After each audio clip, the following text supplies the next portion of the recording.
And I will pass this off to our great speakers, Ted, Leona, Alex. Thank you so much for being here. And it's all yours. Thank you, Cassie. And good afternoon, everyone. I think that most of you are in reading week this week, getting ready for or in the process of wrapping up your quarter. So hopefully you can take a breather here and have an opportunity to have an open discussion with us. Any questions are free game today. This is an informational session for you. We three are excited. There's a whole bunch of Northwestern alums that work for Capgemini in a variety of different cities and locations. All three of us are Chicago based, although Leona, I think this week is in New York City. But we're thrilled to be here, and we'll take you through a little bit of introductions. We'll take you through a little bit of day in the life, and then we'll open it up for questions if that works for everybody. So I'm gonna just ask that Leona, you start us off with intros. Yeah, of course. So my name is Leona Maliakal. I started with Capgemini about 3 years ago, straight out of undergrad, where I studied industrial engineering and management science at McCormick. So for those of you who have had classes in tech, I feel your pain with getting lost in the building. That was me for more than 4 years of my life. So excited to be here, excited to talk to all of you about my time with Capgemini and how what I studied at Northwestern kind of translated that and led me to where I am today. Thanks, Leona. Hello, everyone. Alex Kristen. I've been with Capgemini for almost a baker's dozen now, and I'm really excited to be speaking with fellow Wildcats, especially folks coming out of Weinberg, where I did my poli-sci degree. I think the one thing that you'll hear from me and the key message I would leave you with about what it means to succeed as a consultant is embrace change. Nice. And I'm Ted, and I've been with the company for going on 27 years, so a long time. In fact, I joined the company when Capgemini bought Ernst & Young's consulting business back in 2001. So a lot of us have joined the company vis-a-vis an acquisition or a customer event, and we'll talk a little bit more about that as we go through our individual career tracks. But I am an undergrad alum as well as a graduate alum from the Kellogg Graduate School of Management. So I'm purple all the way through. I'm going to take you through just a little bit of who Capgemini is if you're not familiar with us. So we are a public company. We're traded on the Paris Stock Exchange. We've been in business for around about 60 years. We have just shy of 325,000 Capgemini colleagues spread over 50 countries in the world. And we just closed our books on a really, really wonderful 2021 for just around $20 billion in annual revenue. So we're a big company, we're global. You can see as you kind of look at some of the statistics on the chart, you can see that we organize ourselves to serve clients in the sectors in which they reside. And we'll talk a little bit about that in a minute. But also in the geographies in which our people serve our clients. You can see the splits down there at the bottom. So, we're a Western heritage company with a headquartered in Paris, France, but we're spread out all over the world and have, I think, something like 190,000 of our colleagues that are in right shore, what we call offshore development centers. So really, really a big and a globally scaled company. This is the part of the business here that's represented on this chart that I look after. So I look after our consumer products, our retail distribution, and our services business in the Americas. And the logos that you see on the right are some of the client relationships that are in our portfolio. And I'll try and make it a little bit more real because it's difficult for people to fully understand what we as consultants do, but I'll start that trying to make it realer for folks by talking about a client that you should all be familiar with. That's a great Chicago-based company in McDonald's. So we've had a 15-year relationship with McDonald's. It's one of our largest client relationships. We are responsible for developing all of their digital and restaurant technology. So anytime you walk into a restaurant anywhere all over the world, the software that you're interacting with, or if you're interacting with them on a kiosk, or you're interacting with them on their mobile application with a loyalty program that they just launched in the US and several countries last year, that software that our team develops and deploys and tests and supports. So it gives you a sense for the kind of work that we do, but our folks in Capgemini have different skill sets. Some of them, like Leona, are focused more on helping clients solve problems that are more big picture and strategy related. What products should they launch? What markets should they be in? It's more advisory services akin to what you might find in your head associated with a McKinsey or a Bain. And we call that portion of our business our Invent business. It's more strategy enabled. We have others in our business that are more focused on enabling technology change for our clients. So helping them migrate their platforms to the cloud. You hear about AWS and Microsoft Azure. We have others that are actually running the functions of a company. So we could take a look at some of the logos on here, and we would find some clients on here for which we run their finance and accounting functions. So there's a whole range of things embedded in the world of consulting that we split into various business lines. And then we organize the way that we serve our clients into the sectors that you see represented on this chart. So this isn't all of Capgemini. This is just that part of the business that I'm particularly familiar with. So with that, a little bit of an introduction to Capgemini and what we do. I thought we'd spend 1 minute talking about how we partner with other third parties to bring value to our clients. And what you see on here is, some very familiar brand names to you. We talked just a second ago about Microsoft and Azure, AWS as major cloud partners. But as I mentioned, McDonald's a few minutes ago, some of our consultants are working with companies like Uber Eats on how we bring the delivery capability when we're delivering, food or other services to you as a consumer, how we bring that to life and how we make that end-to-end experience work for our clients. So we don't do this all by ourselves. We're a big company at 325,000 people, but in order to really solve the problems that our clients are looking to solve and drive their growth agendas or whatever it is they're trying to achieve, we oftentimes have to bring, partners to bear from inside the broader ecosystem in order to accomplish that. So that's a good intro of consulting and Capgemini. I thought now would be a great time to just go on some career journeys. So each of the three of us will talk to you a little bit about what we've done in our time at Capgemini, and we'll start with Leona. All right, thanks, Ted. So like I said, I studied industrial engineering and management science out of McCormick. So when I graduated, I actually joined Capgemini in an operations practice within what is called Capgemini Invent. And as Ted said, Capgemini Invent is the management and strategy consulting branch of the company. So we focus on those bigger picture, more strategic initiatives that companies sometimes need assistance with. So like I said, I started out in operations, and then about a year into my time with the company, I shifted over to the team that I'm on now, which is intelligent products and services. So what my team does is we help companies end to end, whether that's just the inception or the ideation of different products and services that they want to stand up that have to do with intelligent or IoT devices, all the way to the more mature end of the scale where maybe they have a product or a service that's been out on the market for a couple of years now, and they're just thinking about how to pivot that or how to adjust that for a new market or maybe a new purpose. So we kind of help across that different scale, helping with different intelligent products and services that companies help with. But essentially, something that I have appreciated a lot about my time with Invent so far has been how I started as a generalist, but over the past 3 years have really started to pare down my range of expertise, as we call it. I've really started to find different focus areas that I'm passionate about and that my team has projects in and that I can build skills in. And for me so far, what that has meant is a lot of experience in the auto industry and a lot of experience in the EV industry in particular. So you'll see a couple of different companies that span across a couple of different industries here. So we have, consumer product with Unilever.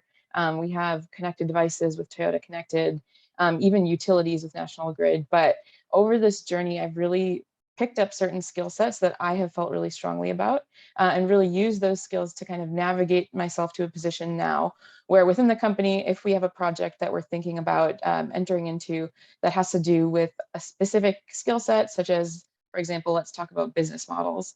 The team will kind of think about who internally has that skill set, who has experience in that sector, which is auto, which is what I'm interested in, and then go there and pick out that person to kind of help with that. So luckily, in this 3-year journey that you see here, I've been able to build experience and expertise in 1, industries that I'm passionate about, but 2, different types of skill sets that I'm passionate about. So like I said, 1 is constructing new business models. Another is customer segmentation. So if a group comes to us and says, we have this great idea, we have a proof of concept and we know how we want it to work, but we're not sure who we want to target it to, that's another area where I've done a lot of project work and have really grown really enthusiastic about designing models and designing different interviewing methodologies to really help companies hone in on where their products and services can really succeed in the market. So that's just an overview of what I do with clients. But as you can kind of see along the right-hand side, there's a couple other titles that I have also found for myself internally that I've been really excited about. I functioned as a community lead within our Chicago Invent community, where I had the diversity, equity, and inclusion team. So that's been a huge chunk of my free time that I've been really excited about, working with our team of consultants in Chicago on kind of growing our community and growing efforts that are focused on diversity and inclusion. In addition, I'm also one of our service offer leads for my internal team. So thinking about what we bring to clients and kind of what we bring to the table and how to expand that across a global portfolio. That's something that I've been working with my internal team on that I've been very excited about. And then also just functioning as a project manager. So for a couple different initiatives that we have going on internally, obviously we all have our client work on the side. So getting everyone on the same page and getting different initiatives across the table take a little bit of extra pushing sometimes. So I've helped our team function as a project manager for a couple different initiatives that we have going on internally. But essentially over the past 3 years, it's been a lot of general work that has now honed down to more specific work and more specific skill sets that I've been very excited to grow and kind of sharpen. But yeah, excited to continue on with my CAP journey and keep expanding my horizons in those areas. Cool. Thank you, Leona. All right, we'll skip over to Alex. All right, thanks, Ted. So, I thought about this a little bit in terms of you and what you would want to get out of our conversation today.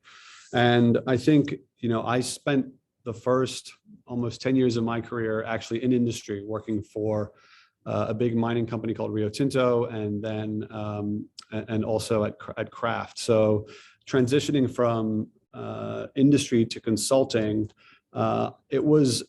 I think it was the best decision I could make in my career, and for the following reasons that I think all of you should, I think, get a sense of eyes wide open coming into this. So first of all, coming into consulting, the pace at which you work and the pace at which you see different problems, whether they're business-led problems or technology problems, that pace is, in my experience, so much more accelerated in consulting than it was in the industry side where I was before that. I think the exposure that you get to different industries, different company cultures, different customers, the way that you have to pivot and change your approach in each of those scenarios to deliver value to the client is very challenging, and also I think very rewarding if you're the kind of person that, like me, is a little ADD in terms of the things that challenge me. And so what I really appreciated in consulting was that you saw into a different project and parachuted into a different environment every so often, and you really had to immerse yourself into that new experience. It's like getting a mission brief and on a Monday showing up at a new client site and knowing that you'll be there for 6 weeks and you need to solve a business problem for them, or you might be there for 6 months, or in the case of McDonald's, where I find myself now, almost 6 years. And what really I think has kept me interested in the work is that you do get to be that advisor and that trusted client partner if you are willing and able to embrace, I think, the change which consulting affords. I think at CAP, really what differentiates us from other consultancies, and the reason I've stuck around for so long, is that I've always felt that I could chart my own path here. And so, you look at the projects I've been fortunate enough to work on, and I've bounced from oil and gas, mining, CPRD, pharmaceuticals, investment banking, healthcare, and all of those different experiences, I think, added something to my learning journey here, which is fundamental to, I think, really developing yourself early in your career. A mentor of mine once told me that, in the first third of your career, so sort of age 22 to 32, you're really trying to find out what it is that you like to do and what it is that you're good at, and really honing that focus before you move into that second tranche of your career, which is 32 to 52, where you're really then leading and exposing your ability to manage others and let them develop. And then the last part of your career is really about, what are you teaching? What is your legacy going to be that you leave behind? And I feel like I've had such a career on steroids here at Capgemini in terms of the exposure that I've been able to have to these different clients, but also different parts of the company. I mean, when you step back and think about when I joined, I think it was roughly just under 200,000 people, and now we're much greater than that number, and we're in so many different countries. I've been fortunate to do projects in the US, in Europe, and in my current role for the work we do at McDonald's. My teams are responsible, as Ted said, for deploying that software into 95 of McDonald's markets around the world. And all of my people are spread out outside of North America. So, the first year that I was really in this assignment, I was everywhere. I think I spent more time on a plane than I did at home in Chicago.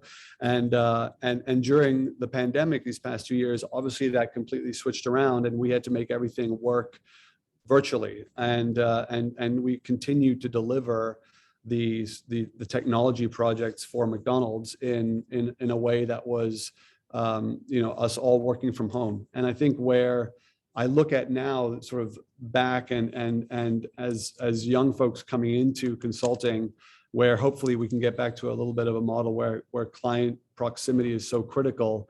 I believe that our jobs can be done anywhere, whether it's from your home office or whether it's like an analyst that I work very closely with, spends most of his time traveling around the country in his car, and he just needs his laptop and his Wi-Fi to connect, and otherwise he's skiing or hanging out on the West Coast.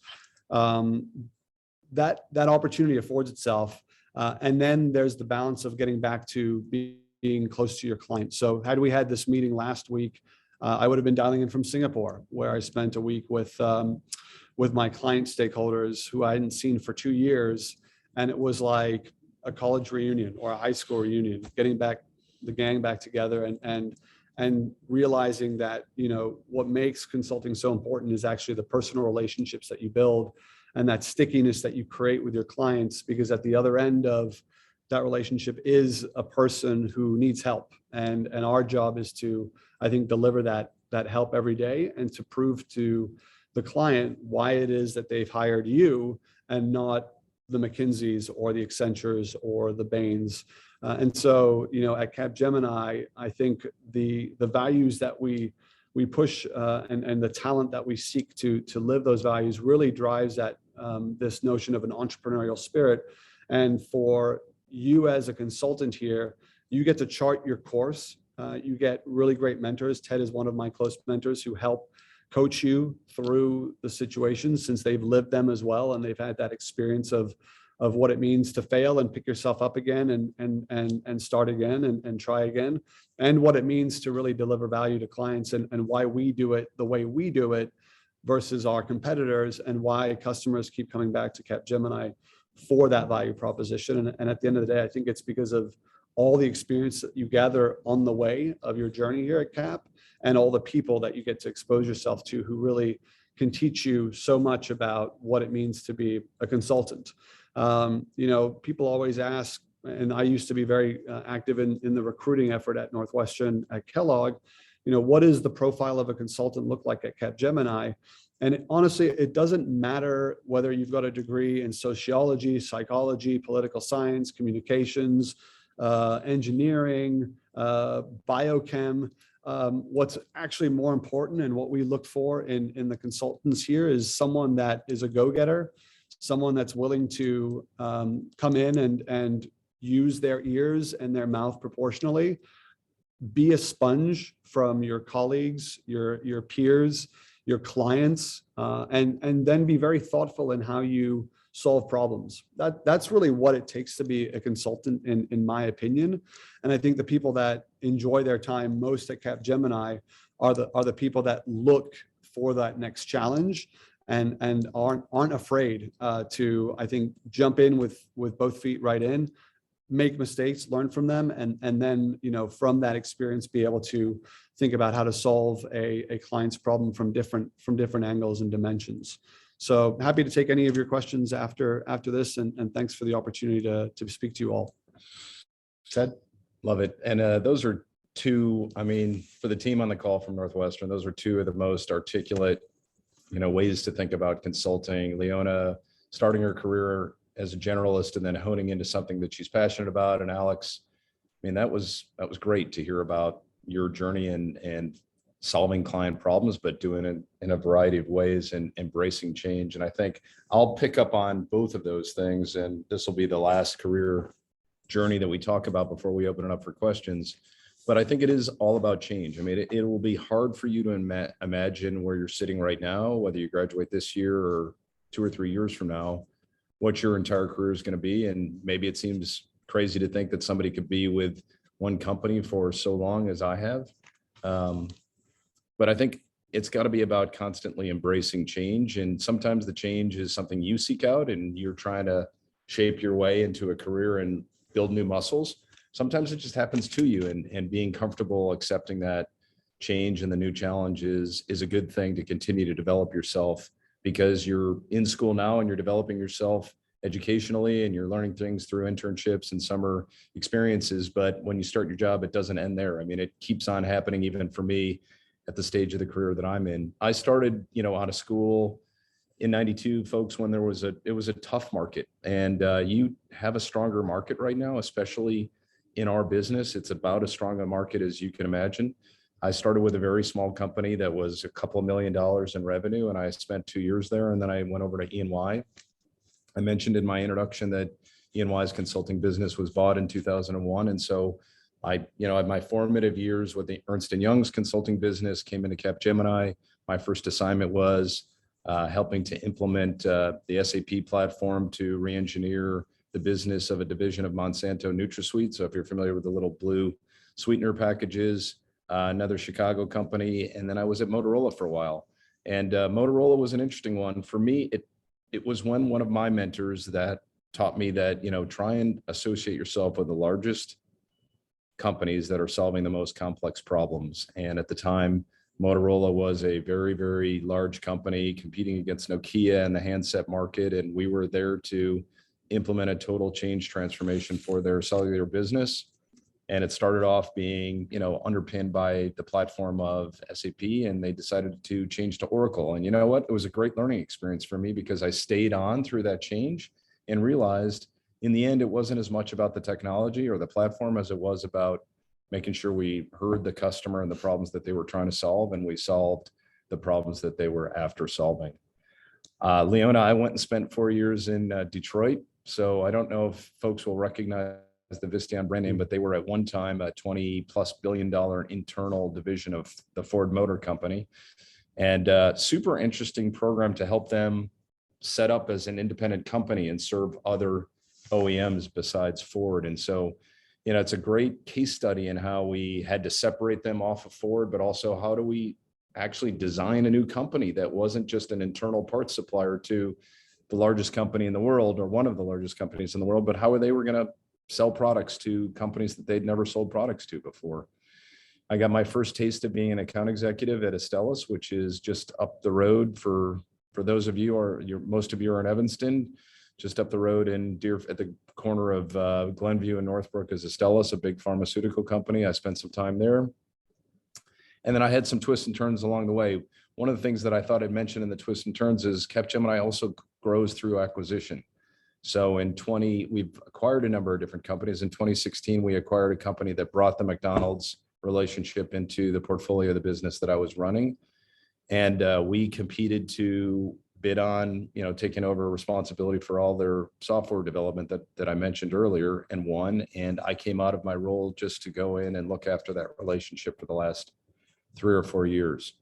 So that's one way that I can describe to you, being comfortable pivoting from different roles in the organization. And it was a fantastic experience. It's where Alex and I got connected, and we've had a lot of fun on the journey, and it's been an incredible ride there.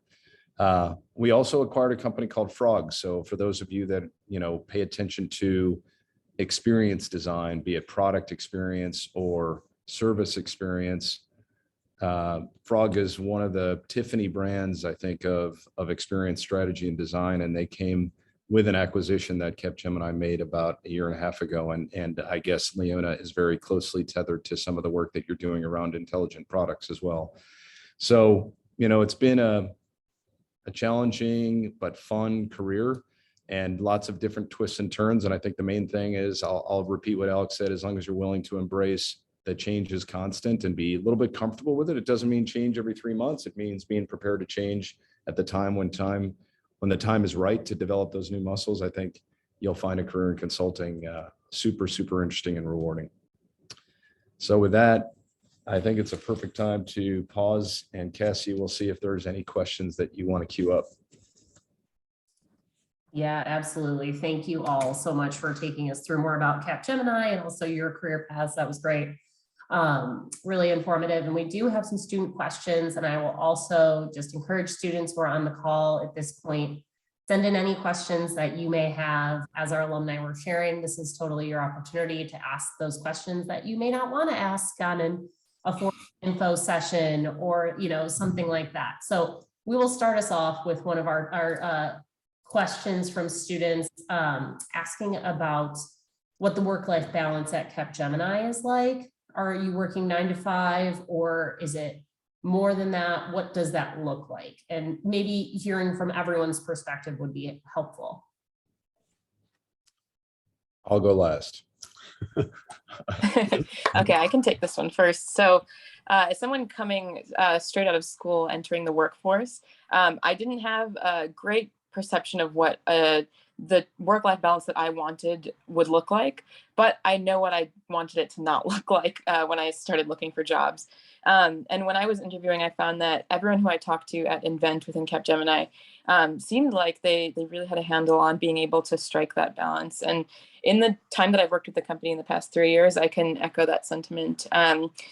On really intense weeks where we might have a client workshop, there were days where maybe I would work a little bit later in the evenings, but I can say that the number of times I've had to work a weekend, I can easily count on one hand. It happens very rarely. And my managers and everyone that I have worked with are on the same page about trying to reduce the amount of times that happens as much as possible, because it's, at the end of the day, it's not fun for you. It's not fun for them either. So in terms of work-life balance, it's something that I've found has been really, really manageable, both pre-pandemic and post-pandemic. Even now, after a lot of our work was moved remotely, I was able to do a little bit of traveling while I was working. I think, Alex, like you said, one of your associates had done as well. So yeah, still maintaining that good balance. Definitely happy with it. There are days where maybe I finish all my work by like 2 p.m. And then, like I said, if it's a more intense client work week, it might be a little bit later than that in the evening. But for the most part, definitely manageable. There are ups and downs, but I think for the most part, it's definitely something that I've grown to appreciate about the job, is that sometimes there are more demanding days, but the amount that you learn in that time is really great. So I think when I came in sort of at an entry level, a senior consultant level, certainly the expectation was that, the client is sort of the duck on top of the water, and Capgemini are the feet underneath, moving very, very quickly to keep that duck moving. So we do a lot of work behind the scenes to make our clients look good to their peers and to their management. And so that requires a lot of extra work and a lot of, I think, energy and time spent making sure that, you know, what they are hiring us to deliver, we are delivering to their expectations and and to their commitments. I think what's critical is, and you know, I actually don't look at it as work-life balance. I think you have one life and you choose how to live that life, how you put the focus on the work that you do and the energy and the passion that you put into that work, and realizing that there sometimes are moments where you're so deep into an assignment, you are working till 2 a.m, but it flies by because it's so much fun. And then there are miserable days too, where you know that you're fighting a real tough issue, and your client is counting on you to solve a problem with them shoulder to shoulder in the trenches. And it feels like you just are going to burn out. I mean, there are projects that have felt like that. So everyone has battle scars, in my opinion, the longer they stick in this business. So I don't think this is a business for the faint of heart. I think this really does test your resiliency and your ability to adapt. And sometimes, you know, you may put work effort in and it goes unnoticed or unrecognized. I think the key people here that you gravitate to are the people that allow the younger and junior folks to shine and give them an opportunity to demonstrate their tenacity and demonstrate their ability to come through in a tough spot. And those are the people that I think end up on the accelerated path of being able to progress to more challenging opportunities, and also get, I think, rewarded and commensurated appropriately. So, you know, when the pandemic hit, I went from, you know, spending almost 2.5 weeks of the month traveling around the world, spending time with my teams and my clients, to just being in my home office. And I had a conversation with my client about, you know, are we actually more productive, or because we're all at home and we've got to repeat so many things to so many stakeholders, it's just less efficient and effective? And I said, you know, it doesn't matter as long as we're getting the results, and that really focuses the work that we do, right? I think a lot of our folks have the freedom to do other things. Like during the pandemic, when I was locked at home at lunchtime,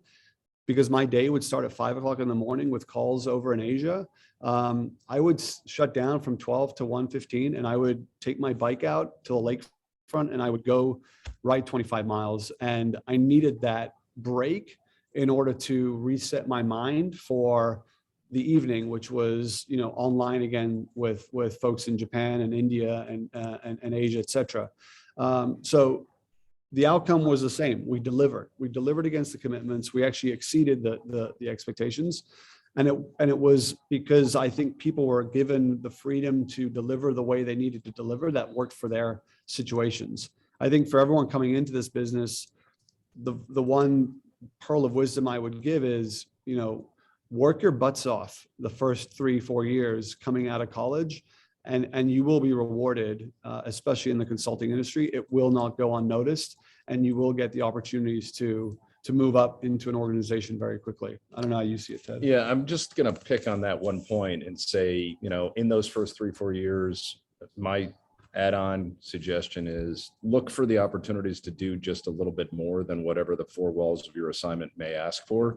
You can learn lots of different things. I mean, when I was 2 years out of school, you know, responsible for the implementation project I talked about at NutraSuite, I was also, you know, trying to create invoices for the work that we were billing our client and collecting cash. I was creating the business case for the next phase of the project. And these are things that were not necessarily in my gift or my remit, but they were learning opportunities for me, and they helped me get connected and build stronger networks with the people that ultimately became strong mentors in my career. So I know it's not exactly a work-life balance answer, but I really thought Leona and Alex nailed that question. And I thought that wisdom point from Alex was well put. And I think it's probably applicable in any career you may take out of school. Mm-hmm. This is really helpful hearing from different perspectives, the concept of work-life balance. And I know you guys have kind of mentioned this and touched on travel with the work that you all are doing. What does that look like now coming out of, being able to do a little bit more of that, Alex? Is there an expectation of traveling? Are people working fully remote? Are there fully remote roles? Can you talk about that and how that's evolved? I can certainly speak from it from my current experience, which is working for a truly global brand with I mean a footprint almost everywhere, right? And I think what I've learned through the pandemic is that we can actually be very productive and efficient by us all being able to work in our home locations. And really the adapting was around time zones and also allowing people the freedom that there was an expectation that just because you were at home now with your computer, you were online 24 hours a day. I think as a leader of a team, my job was to enable people to be successful and put guardrails and give people the ability to put guardrails around the time when they needed time for themselves. Okay. And in terms of travel, I think the other realization is I probably traveled too much my first year. And really that was a purposeful and conscious decision by me to go out and meet and spend time with as many of my people around the world and my stakeholders around the world as I could, because truly consulting is about the relationships that you make and you choose to cultivate and you choose to keep, and you become sticky because of the people, not because of, in my view, the logo on your business card or the superb supreme technology that you can deliver, which we do for my client. But people trust people, and people buy from people, and people rely on people. And I think that during the pandemic, there were times when things felt much more transactional, like operational, and it was more about getting things done through meetings. And then last week, the week I spent with these folks together, we were able to catch up on so much that was, I would call extracurricular, how families are doing and how hobbies are doing, and what's working well and what's not working well in terms of the cultures of the organizations. That you can't put a price tag on that, right? And I do think that travel will come back. I think it'll be more purposeful, right? It won't be running off to have to be on a client site Monday through Thursday, 4 days a week. In my view, I think those times have probably changed now, where the client realizes they don't need to see you 4 days a week to get value. What they may need you for is to come in to lead and to brainstorm in collaboration sessions or whatever it is. And I think that's sort of maybe what the model will shift to. So for folks coming into consulting that are gung-ho about, yep, I want to get my rollerboard and spend every week somewhere else, I think there will be opportunities for that. Some clients will want that, some clients won't. But I think you should be prepared for a mix, and also be prepared to be very upfront with what is right for you. For some folks, that road warrior lifestyle is just not the right model. And I think at Capgemini, we certainly, I think, coming out of this pandemic, have an openness to understand what works best for you and your situation, and how do we accommodate that, because we see you as a valuable asset that can deliver value to our clients, and that is through that personal relationship. Yeah, just in this concept of the new normal now, all the comments that Alex made about travel are spot on, and we've now started to open up centers in the US that are fixed centers for people to work out of that aren't going to be traveling to clients particularly often. So folks like Alex and Leona and I will travel out and visit with clients, but we have a new center we've just launched. You can find a press release on it in Nashville. We have a center that we host in Columbia, South Carolina. We have a center in Houston, Texas. And so we are acknowledging that also folks are not going to want to travel every single week. And so to Alex's point, it's a people business. we don't sell a product, we sell a capability and a service and a brand you can trust. And so some of our folks are going to want to work out of those centers. Some of our folks are, Alex and I are today in our Wacker Drive office in Chicago, right on the bend of the Chicago River. And people are starting to come back to the office. We're not forcing people to come back to the office, Cassie. It's as they see fit. And that's part of the entrepreneurial spirit, I think, of the company. Yeah, that's really great and really helpful. Hearing that people can kind of maneuver, whether they are that person that wants to travel all the time, or they are, I'm not sure, which one the student is, if they want to travel still and get out there or be in one of these centers. But it's nice that you all are being nimble and kind of adapting to what, employees are looking for now. And really it seems like it's that flexibility to decide what works for you. That's really great. And kind of speaking of the new normal and a little bit about the pandemic, do you have any advice for students on how, I think, Ted, you were talking about change is constant, students who have been at Northwestern during the pandemic, or maybe in high school coming into Northwestern during some like remote school time. Can you share advice for how they can kind of talk about that change and adapting to that as an asset in their job search? I mean, I promised not to name him by name, but I have a son at Northwestern now, and what you all have been through over the last almost 3 years now is incredible. And I think you're all incredibly adaptable to an ever-changing environment. I mean, I know for those folks that are just new to Northwestern, time at high school was shut down for a period of time. I know for a fact that Northwestern went virtual for a while. Now it's back. I think that adaptability is actually one of the core tenets that Alex and Leona and I have been talking about, is sort of just willingness to be a bit agile. And it happens every single day in consulting. It was in a presentation to a prospective client earlier today, and the executive of the client, didn't really want to hear the pitch we had put together. And he started asking questions that, we all had to just be agile for. And I think, I know it may be tough to see that as a proxy statement for what we've all been living through in the pandemic, but I think it can be seen as an asset. And I know it's been challenging, by the way, to force yourself through the various, ups and downs of how this has affected all of our personal lives, but it's changed industry and personal lives forever. But the industry is adapting. And as I mentioned earlier, it's probably been the strongest year in consulting and having anything to do with helping clients drive transformation, especially digital transformation, that we've ever seen. I mean, certainly that we've seen in over 20 years. And I don't think we see an end in sight for this in the next couple of years. So it's a heady time right now. And I think if you can parlay some of that willingness to be a bit flexible, and as Alex said earlier, just throw yourself into whatever it is, be it with Capgemini in consulting or whatever industry you choose coming out of Northwestern. By the way, you mentioned earlier, Cassie, I mean, it could be any number of different paths through Northwestern that end you up in the career that you're going to end up with. I was an economics major, wasn't a one-to-one relationship with what I ended up doing in my first years out of school, but I think the broad basis of the liberal arts education that I got has given me a lot of tools to bring to bear over time, and the kind of analysis we need to do to deliver value to our clients. Mm-hmm. Yeah.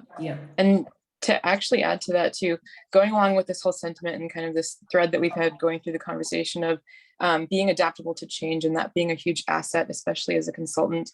I think for us three, having been in the workforce at the start of the pandemic and through the pandemic, we've had to learn certain behaviors of the new behaviors of being adaptable to change. Whereas for the audience on this call, I think being students through this pandemic, you've kind of just naturally been attuned to. So a huge piece, I think, of being adaptable to change is humility, and having that ability to really reach out and ask questions where you don't understand something and where you need help.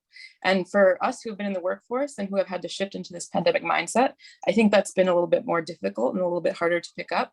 But you as students have been living through this pandemic with that mindset kind of already built in, of where there is ambiguity, needing to poke a little further, needing to ask more questions. So that's a huge strength that I definitely think going into to thinking about applying for internships and full-time positions, you should really think about speaking to and thinking about emphasizing that, because being able to really find structure in that kind of nebulous, ambiguous environment is a huge strength that I think you've definitely sharpened naturally over the past couple of years throughout the pandemic.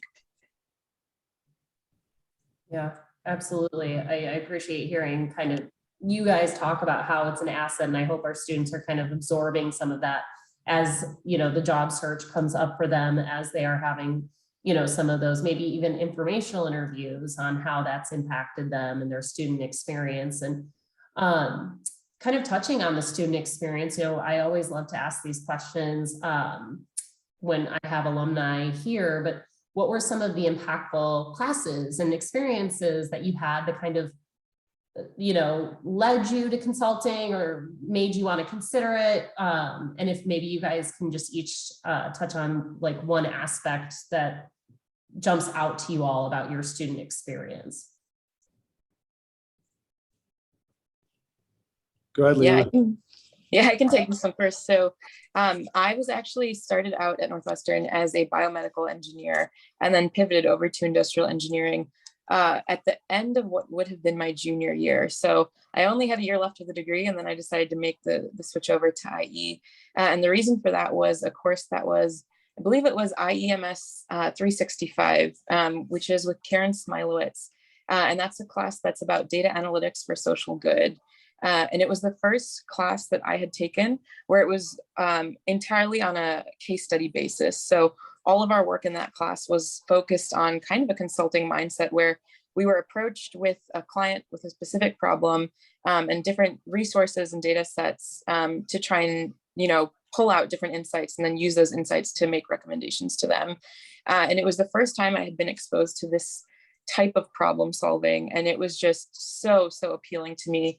It really fed my more engineering instincts, but also my really big desire to be people forward in everything that I do in a work environment, and really understanding people's motivations and their reasons for doing the things that they do. So it really was a great class because it was right at the intersection of those two, what I thought were very different interests. So that class really showed me that it's possible to combine those more analytical instincts that I had with those more business-minded directions that I wanted to go in. So I don't know if any of you have heard of that class, but I would definitely recommend it. It's open to all different majors, whether you're in McCormick or not. So IEMS 365 with Karen Smilowitz, huge fan of that class. I love it. Great recommendation. Yeah, I mean, I was convinced I was going to come out of Medill writing for magazines, and you know, here I am.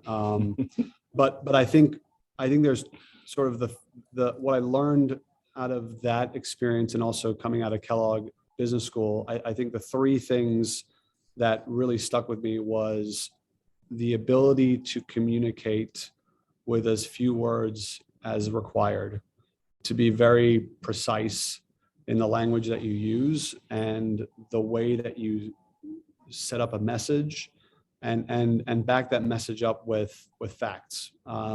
Because, you know, learning the trade of a journalism, and I know we live in the world of fake news these days, but there is nothing more compelling in consulting to a client than someone that they trust, and they trust them because of the words that they say and the commitments that they deliver against. And that comes with someone who can communicate clearly and can be precise in terms of the problem that we're trying to solve and how we're going to solve it. So if you're able to take any writing for journalism classes, I would highly recommend those, because they just set you up for really well for how you have to approach just presentations and communicating with clients.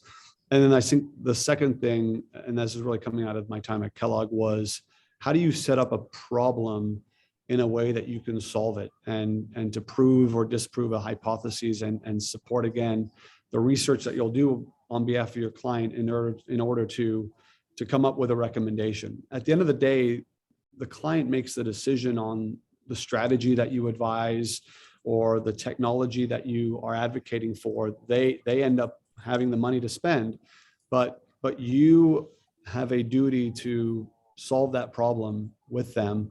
And I think the way that we were taught how to solve problems very methodically, using the Socratic method in Kellogg, and I'm sure there's many undergraduate classes that will teach those methods. I highly recommend that as well. It really will set you up for success in consulting. And I think the other thing that folks really need to think about and practice is, how do you solve for a case study when you're interviewing for consulting, because there is a method like the SAT or to solving those. And the more you can build up that muscle on how to do it and set it up will help you as you prepare for your interviews going into consulting firms.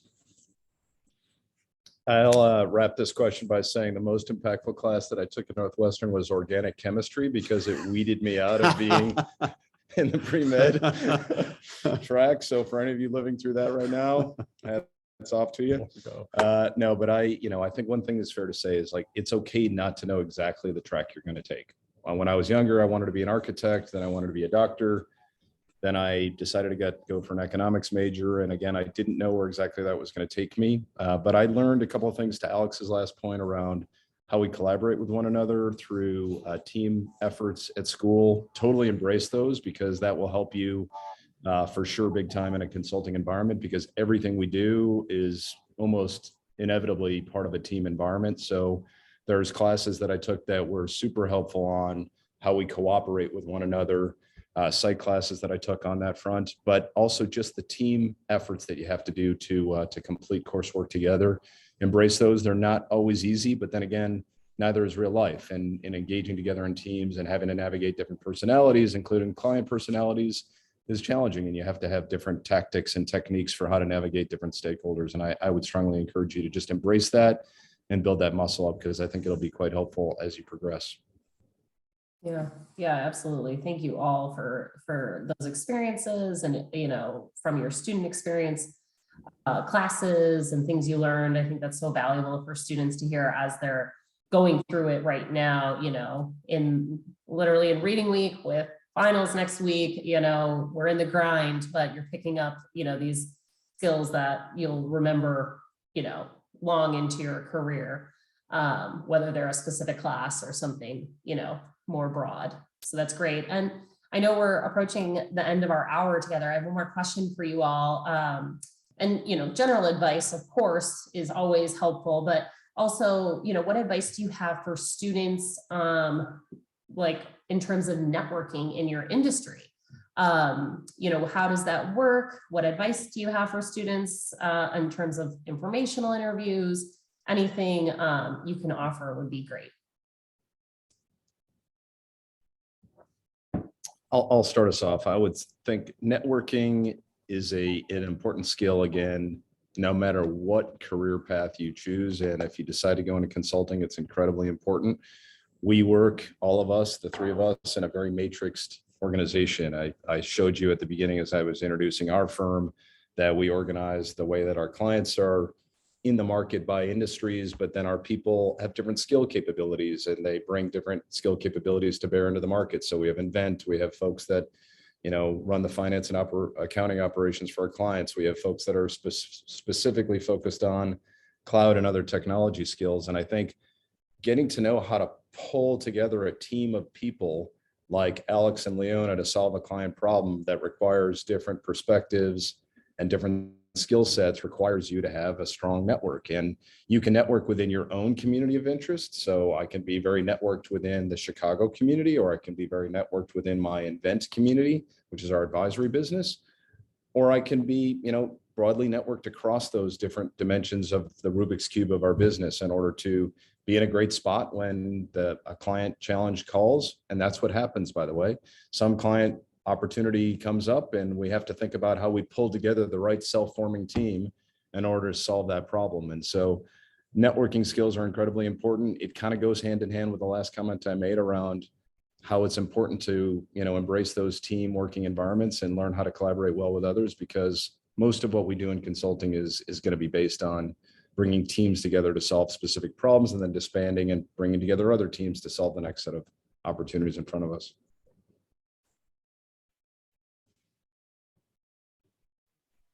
Yep, I can go next. So actually going kind of in that same vein, I would say that a piece of advice is use networking to kind of get out of your comfort zone. So as Ted said, there's a lot of different spheres or ways that you can network in different circles that you can network within. But a lot of the times I think we tend to stick to our comfort zones or stick to what we know, but you're not going to find what you're passionate about unless you kind of look outside of what you're used to. So networking is a great opportunity to do that. So whether that's like attending talks from an industry that's completely outside of your knowledge base, or maybe listening to, attending some kind of event that's has to do with a certain topic that you're not used to. Those are great ways to kind of expand your portfolio of what you know about, and even to help you, refine where you want your career trajectory to go, because it helps spark new ideas, and it helps kind of highlight different areas that you may not have thought of before as potential areas for you to grow in. So definitely I would say, use those as opportunities to kind of expand your knowledge base, because it may end up being something that you find passionate and something that you end up wanting to pursue. So I would definitely say use it to grow your knowledge base. I guess my take on networking is, at the start of your career, you have to have confidence in yourself, and confidence that you don't know everything, that you don't have all the answers, and you don't have all the skills. And we're not looking for that. We are looking for folks that are confident that they can help, and that they want to learn, and that they're going to be bold, which is one of our core values, and also at the same time bring an ounce of humility, knowing that you are coming in to help as you can, and to demonstrate that you can be a team player, and do all the things that are going to be asked of you. And some of those may be really fun things, some of those may be very, very challenging things. I think when I think about how do you network successfully in this age where everyone just wants to send you a LinkedIn and expect that, okay, now we're connected, now we're going to be buddies for life, that's not going to cut it. You have to think about what is it, and what is the impression that you want to leave behind? Why are you going to be memorable to somebody? Why are they going to think about you when they want to staff the next project? What is it that you've delivered?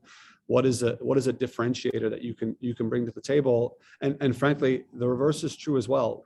What is that one thing that you're going to remember about someone after you've made a connection? Because you can use that one thing to re-engage with that person, even if it's next week, 6 months from now, 6 years from now. Consulting is, even though it's a very big business, it's also a very small business in terms of people do move around quite a lot, right? And people keep their connections, and you never know when a connection may come handy down the line. And so it is about building those bridges and cultivating the relationships, but it's important to continue to think through, how am I working on my network? Who are the people that I'm actively engaging at this point in my career, and how do I re-engage with them? And really having at least one important facet about them, whether it's in their personal life or something in their professional life, just allows you an opportunity to reconnect. And I think that's what, as you go through your interviews and as you go through meeting other folks in consulting or an industry, it's important that they remember who you are and leave them with one thing to remember about you, and vice versa. So I think that's a little bit my advice on networking tips and tricks. Yeah, absolutely. I mean, everyone's advice, to this last question and earlier has been so helpful. Thank you, alumni speakers, so much for your time, Ted, Alex, and Leona. And Alex, I feel like you've given us a great action item for the end of our session for students. What are you going to remember about our alumni speakers? Send them a LinkedIn connection, let them know, and build your network in that way and reconnect down the road. So I love that, Alex. Thanks so much. And students who are on the call, thank you for logging in. We will be sending out our $20 Grubhub credits in the next couple of days. We normally buy people lunch, and since we're virtual, we'll send you Grubhub credits. So thank you for being here, alumni. Thank you so much for joining and all your great insights. We hope you all have a great rest of your day, and go Cats.